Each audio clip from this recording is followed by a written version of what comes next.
Hey everyone, I'm going to do an old start, cold start of what I call my combine harvester here.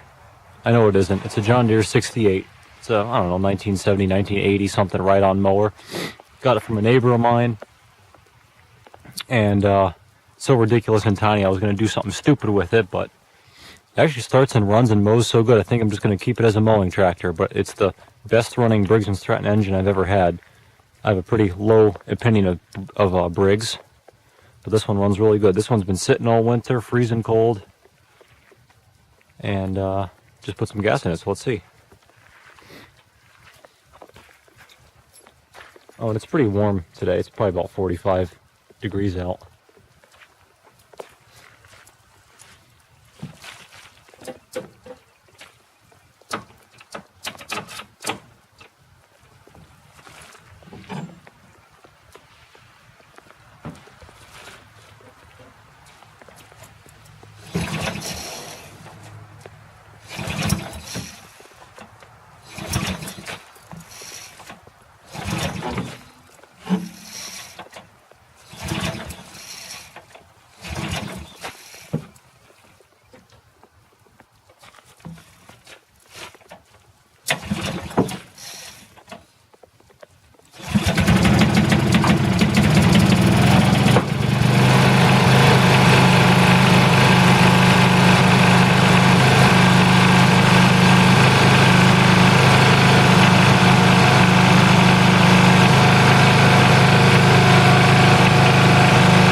Does like to consume a little bit of oil though.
It'll move along at a pretty good clip too. Anyway, I hope you guys enjoyed this video. Just something fun and stupid. Thanks for watching. Come back for more.